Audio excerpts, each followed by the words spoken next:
Welcome to the How to Be Awesome at Your Job podcast, the show where brilliant professionals share how to sharpen the universal skills required to flourish at work. Enjoy more career fun, wins, meaning, and money with your host, Pete Makaitis. Hello, and thanks for joining us here for episode 588 with Dr. Luana Marques. If you are feeling perhaps a smidge of anxiety these days and you would like to turn that into some peak performance, Luana is bringing the goods. So you'll learn 1, how to stop avoiding and start taming your fears. 2, why anxiety isn't always bad. And 3, the TEB cycle for calming your anxious mind. So if you want to check out the show notes or the transcript or the links to items we've referenced, drop on by awesomeatyourjob.com/ep588. And if I'm causing you anxiety by giving you too many great episodes that you'd like to listen to them all, but you just don't have time, fear not. I've got a tool for that as well. It's called the Gold Nuggets over at awesomeatyourjob.com. And these provide summary wisdom from Luana and the guests who went before her in a quick email you can read in under 3 minutes per guest, and the access to the archives of all of the guests and their wisdom that went before Luana. So that's called the Gold Nuggets at awesomeatyourjob.com. Now here's Luana's story. Dr. Marques is a licensed clinical psychologist in the states of Massachusetts and New York and an expert in cognitive behavioral therapy, CBT if you will, for a wide range of psychiatric disorders. She received her BS in psychology from the State University of New York at Buffalo in 2001 and her Masters and Ph.D. at SUNY Buffalo in clinical psychology in 2005 and 2007. She completed an internship and postdoctoral fellowship in the CBT track at the Massachusetts General Hospital and was subsequently hired as a postdoctoral fellow in the Obsessive Compulsive Disorder Clinic and Research Unit at MGH.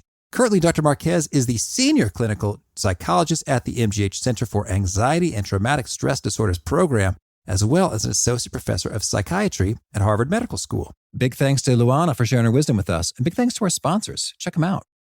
One sponsor to check out is Harvard Business Review. This brilliant magazine, published at hbr.org, is the leading destination for smart management thinking. Fun fact, HBR has been mentioned in 108 episodes of the show.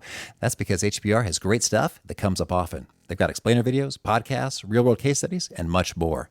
I think of HBR each night that I put on my special orange glasses. Their article, Will Blue Light Glasses Improve Your Sleep?, revealed that those who wore them reported better sleep and a 7% improvement in work performance as compared to those who wore the sham glasses.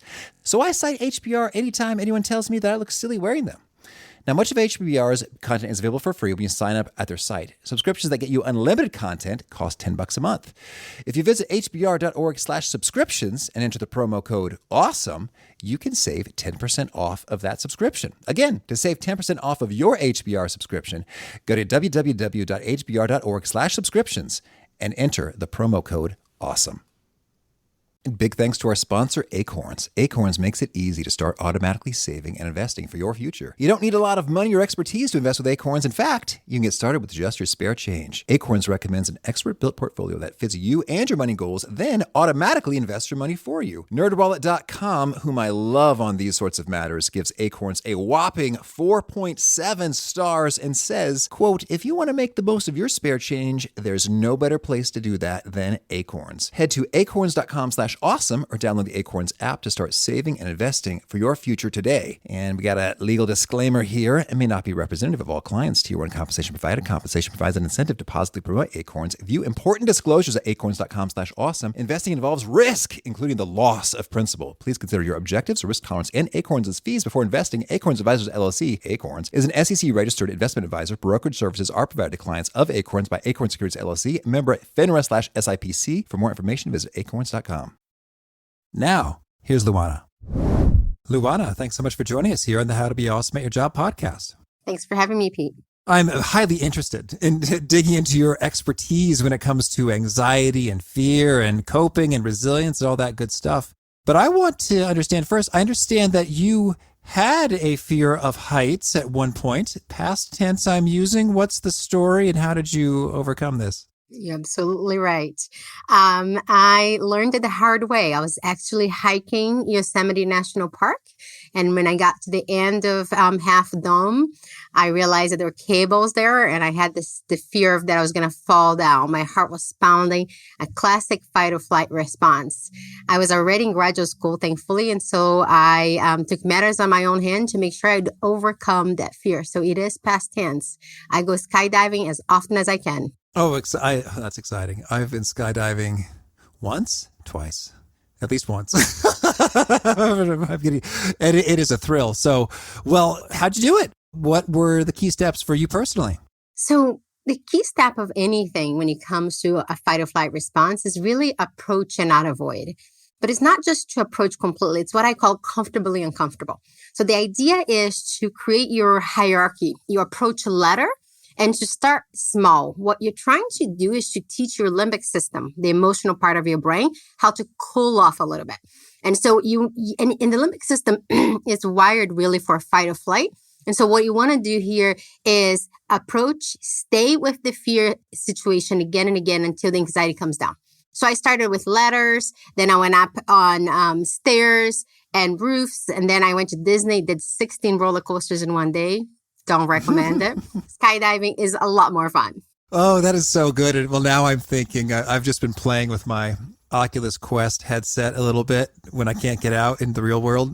And they have a plank experience, which is just freaky, in which it's like you're on top of a skyscraper walking out on a plank, and it's, not real, but it sure makes you feel crazy, like up there. So I don't know where that falls in the ladder, but that's, I guess, sort of one other way that you could initiate a type of exercise or experience, encounter, a something that is not the whole thing, but it's somewhere on the wrong there.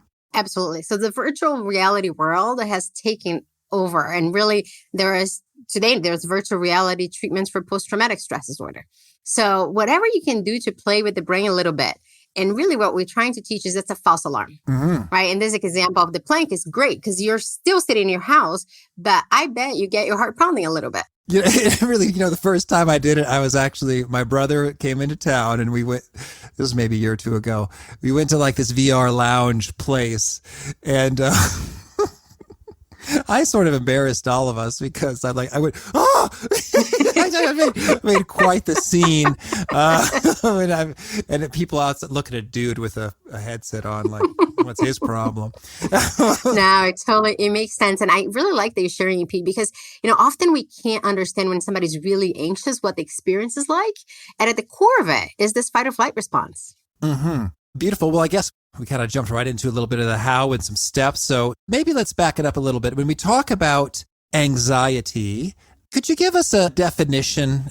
It doesn't have to be supremely precisely academically perfect, but just so we're all on the same page for what we're talking about here.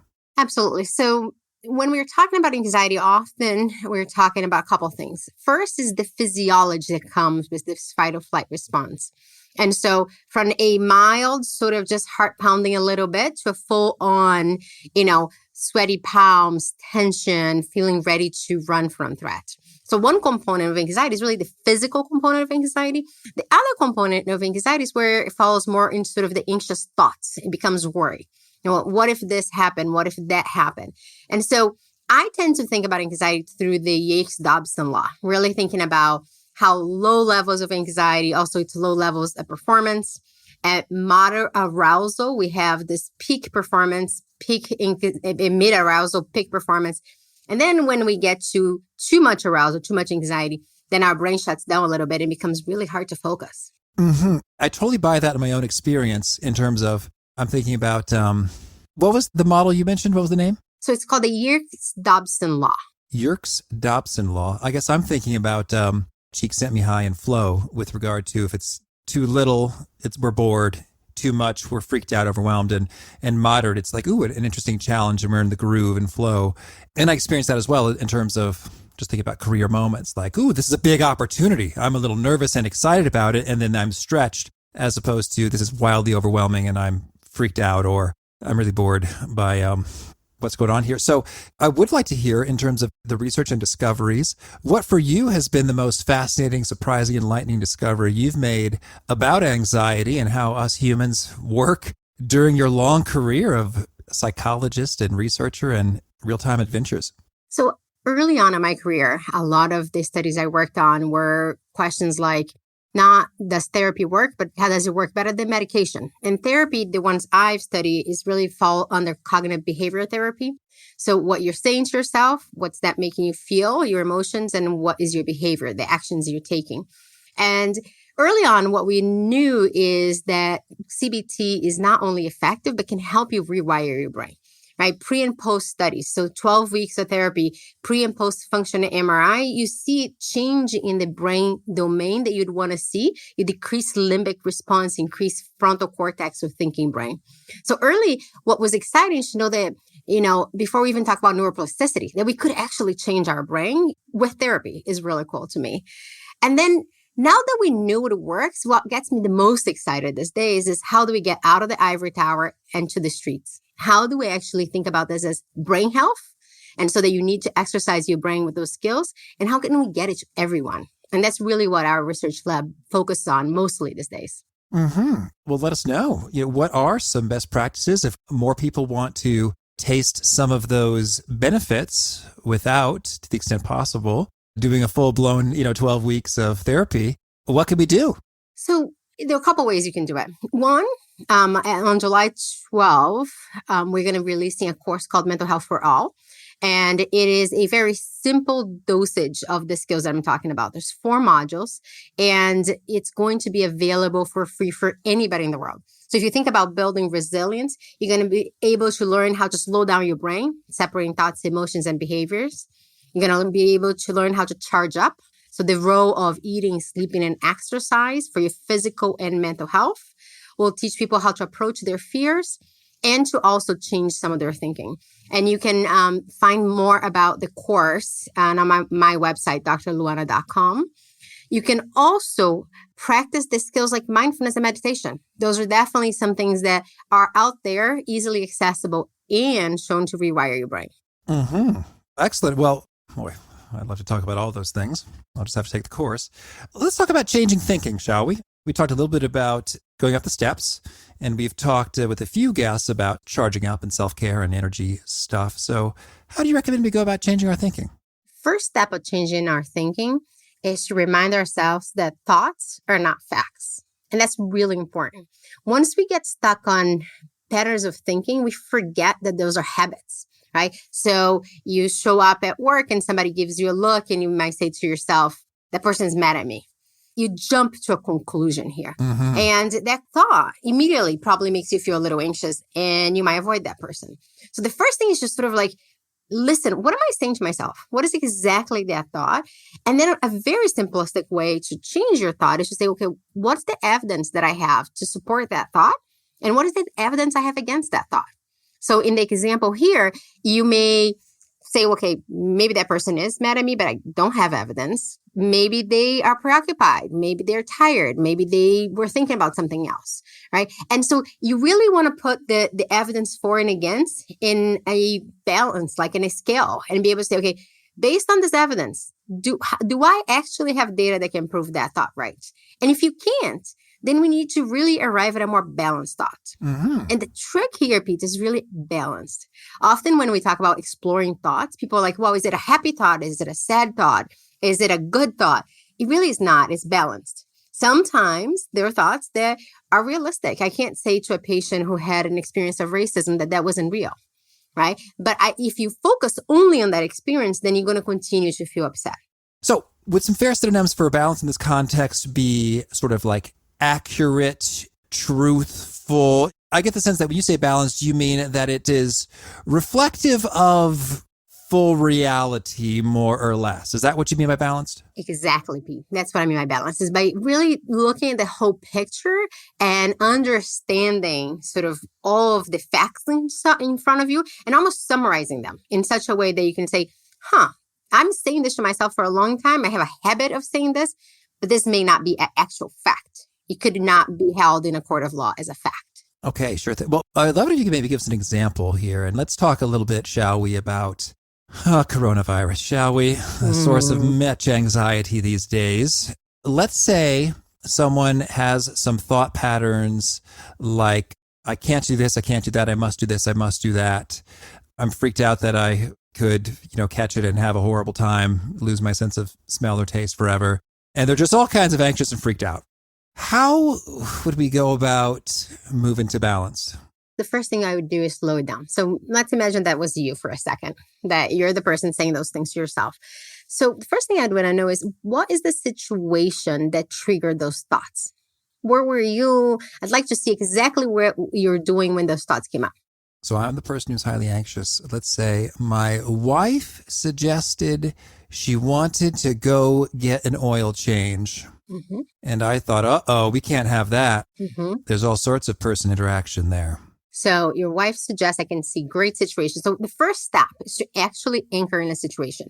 Because if we don't anchor in the situation, we can't isolate a specific thought that may get you anxious, right? Now, in that situation, there are a bunch of thoughts that you had, right? So let's walk through the thoughts again. What are the first two thoughts that may have jumped in your head?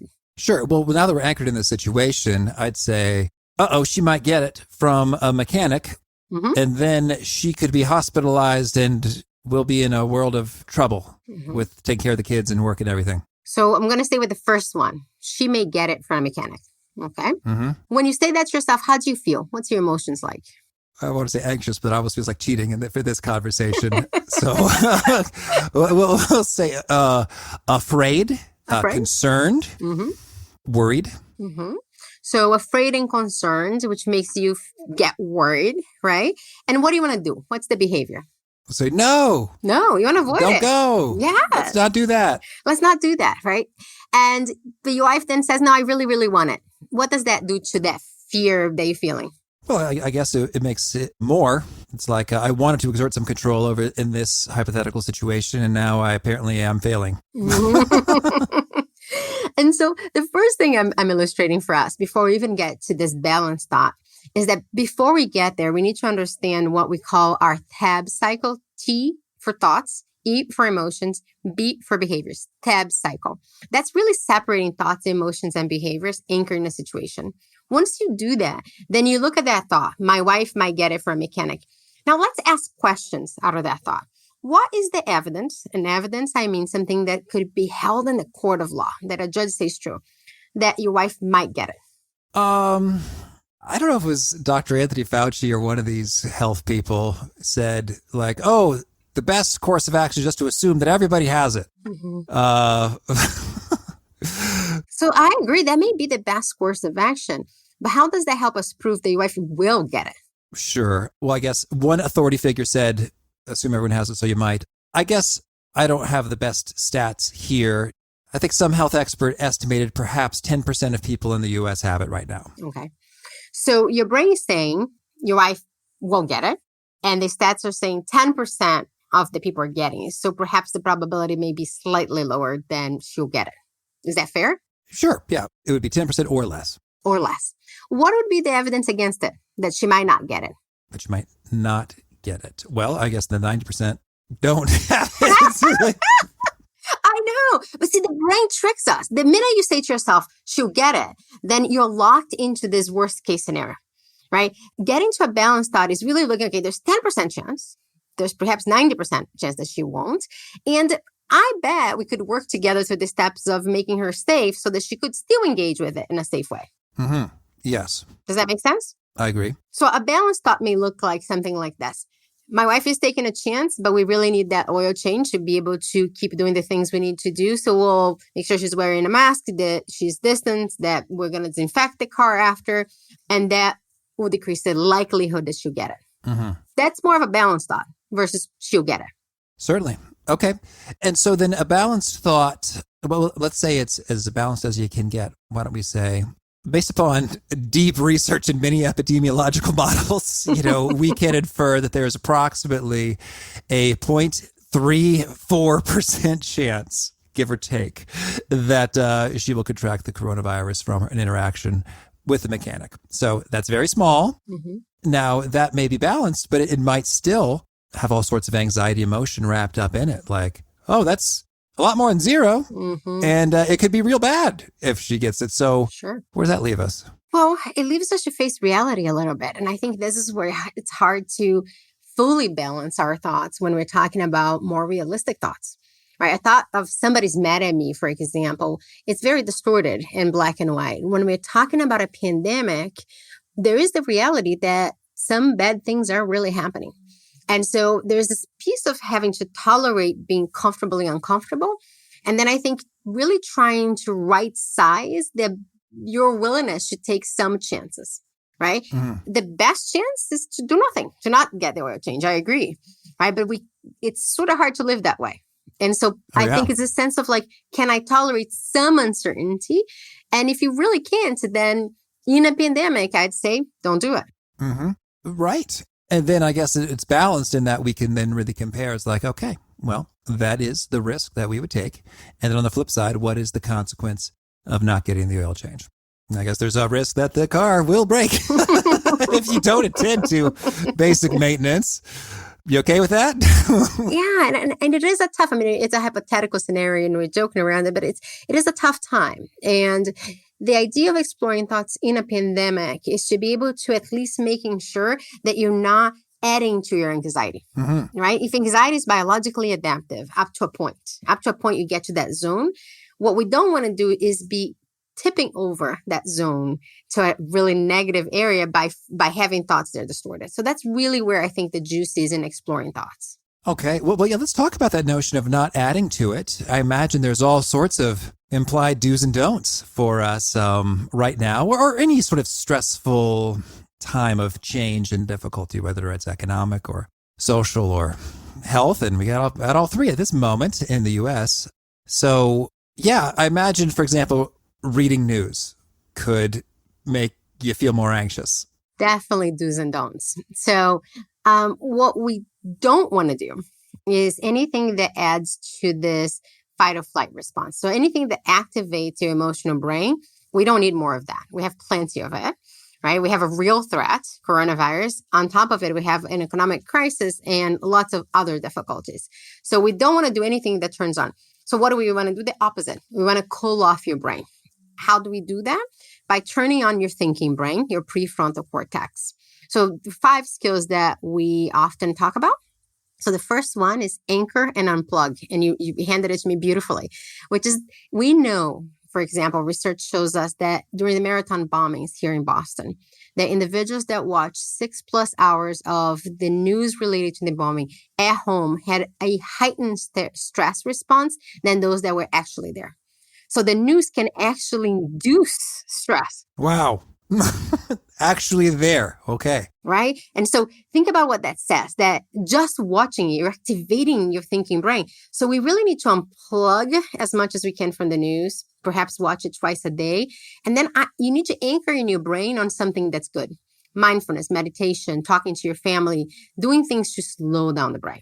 That's one of the skills that I often recommend based on science. Something good.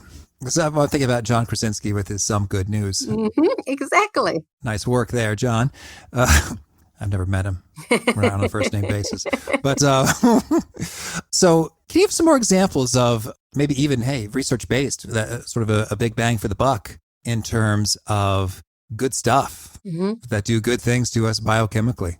Well, in many ways, we get to sort of a second set of skills, which you've mentioned that you've talked to several of your guests before, but it's the idea of charging up. Eating, sleeping, and exercise. Our bodies are like the batteries of our car. We actually have to spend energy to get energy. And the problem is when we're feeling really anxious, people get stuck, right? They don't feel like doing something, so they don't exercise. They forget to eat or overeat.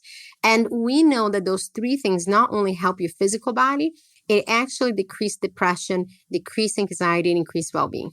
So charging up is extremely important. And I think not optional during pandemic. It's one of the few things we actually have some control for the lucky ones to be able to do.